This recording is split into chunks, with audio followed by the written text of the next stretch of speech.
भगवान श्री कृष्ण उद्धव जी को कह रहे हैं कि सन्यासी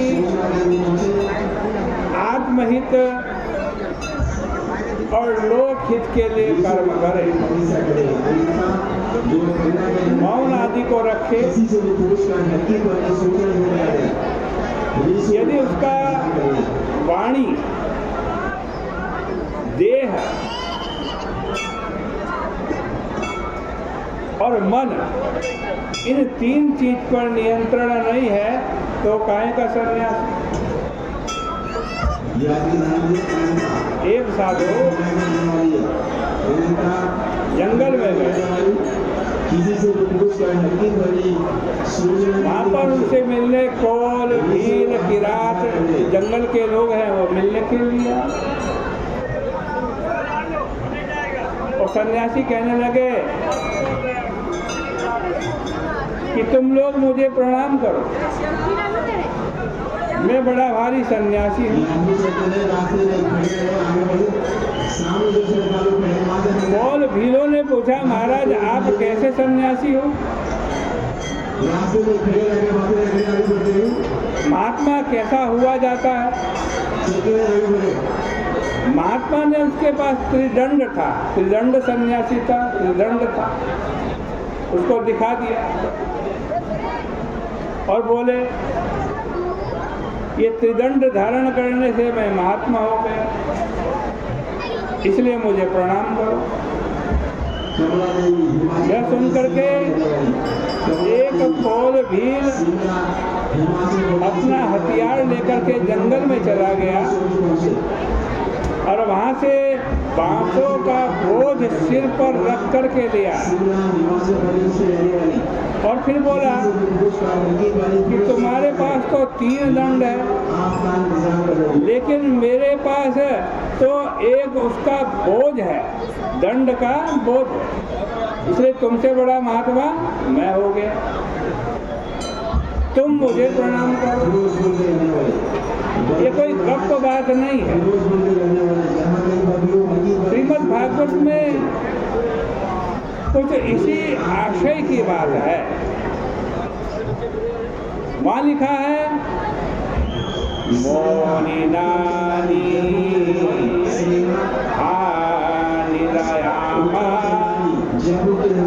दंडा भक्ते हकेकदा नहेते यस्य संत्यंगा वेण भवेत्यति। क्या कह रहे हैं? एक दंड और त्रिदंड की चर्चा छोड़ो। यदि कोई बांस का बोझ भी सिर पर ले ले तो उससे वो यति नहीं हो जाता, सन्यासी नहीं हो जाता। त्रिदंड का मतलब 3 दंडा रखना नहीं है। त्रिदंड का मतलब है जो सन्यासी है, सन्यासी का धर्म मन वाणी शरीर का दंड है। मन को दंड दे, वाणी को दंड दे और शरीर को दंड दे। मन से भी अनिष्ट चिंतन न करे, वाणी से भी अनिष्ट बात न बोले और शरीर से भी कोई गलत काम न करे। ये त्रिदंड धारण करना है। सन्यासी को चारों वर्णों में गर्दित को छोड़ करके शेष सबसे भिक्षा लेनी चाहिए। भिक्षा के लिए 7 घरों में सन्यासी को जाना चाहिए और इसका पहले से संकल्प नहीं होना चाहिए। ऐसा नहीं कि सन्यासी किसी गांव में पहुंचा, वहाँ घोषणा करवा दी मैं आया हूँ, कल तुम्हारे घर भिक्षा मांगने के लिए आऊँगा, मेरे लिए अच्छी अच्छी चीजें रखना। ऐसा नहीं कर सकते। भिक्षाम चतुर्षु वर्णेषु।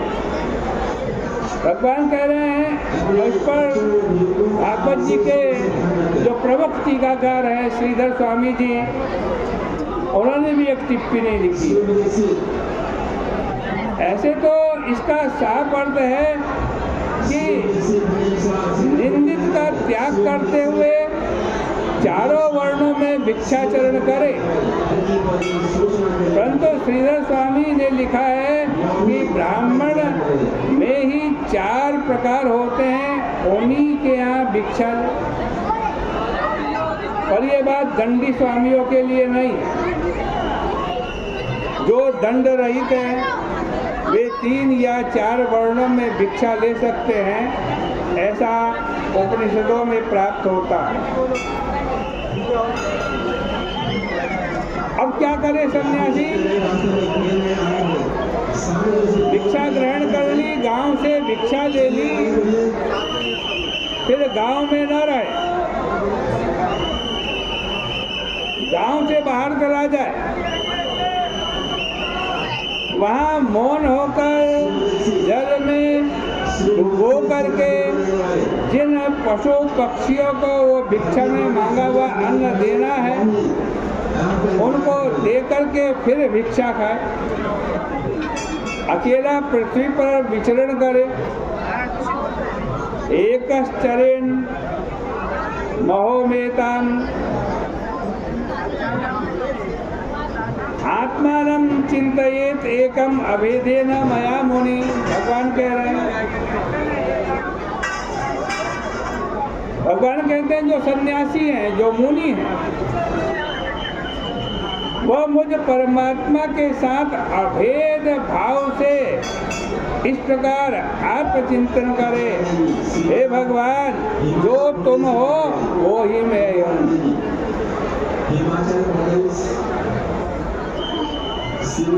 और जो मैं हूँ वही तुम भी हो।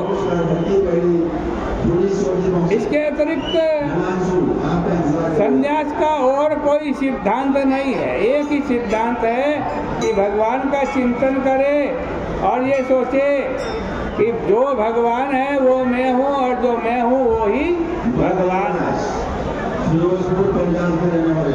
देता देता जैसा जितना झगड़ा हो, लेकिन सन्यासी को इस अभेद का ही चिंतन करना चाहिए। मुझ में और परमात्मा में कोई भेद नहीं है। इससे उसके धर्म में किसी प्रकार की बाधा नहीं पड़ेगी। वह यह विचार करे कि इंद्रियों का जो विक्षेप है, ये जो हमारी इंद्रियां चाहती हैं, आँख सुंदर रूप चाहता है, जिह्वा षड रस चाहती है, त्वचा स्पर्श सुख चाहती है, प्रत्येक इंद्रियां जो विषय सुख चाहती है, ये इंद्रियों का जो विक्षेप है ना, ये क्या, यही बंधन का कारण है।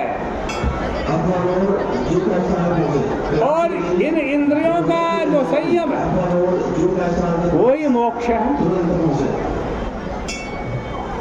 इसलिए इसको बस में करके रहे। प्रयोजनवश ही सन्यासी गांव में जाए, अन्यथा कटता रहे। वह पवित्र से पवित्र वानप्रस्थ आश्रमियों को कि यहाँ भिक्षा ग्रहण करे। नैतत् वस्तुतया पश्चे दृश्यमानं विनश्यति। कह रहे हैं ये जो आपको दिख रहा है ना, ये दृश्यमान दृष्टि, सृष्टि जो दिख रही है, दृश्यमान दुनिया जो दिख रही है, इसको सन्यासी कभी सच्ची वस्तु न समझे, क्योंकि इसका विनाश हो जाता है। विनाशित्वात् स्वप्नवत्। इस सृष्टि में, दुनिया में, दुनियादारी में आसक्ति न करे। और परलोक में भी कुछ ना चाहे, स्वर्ग भी ना चाहे। सर्वं वैति तर्केण स्वस्थस्त्यक्त्वा न तत्परे। सन्यासी यही समझे कि सब माया है भाई, माया।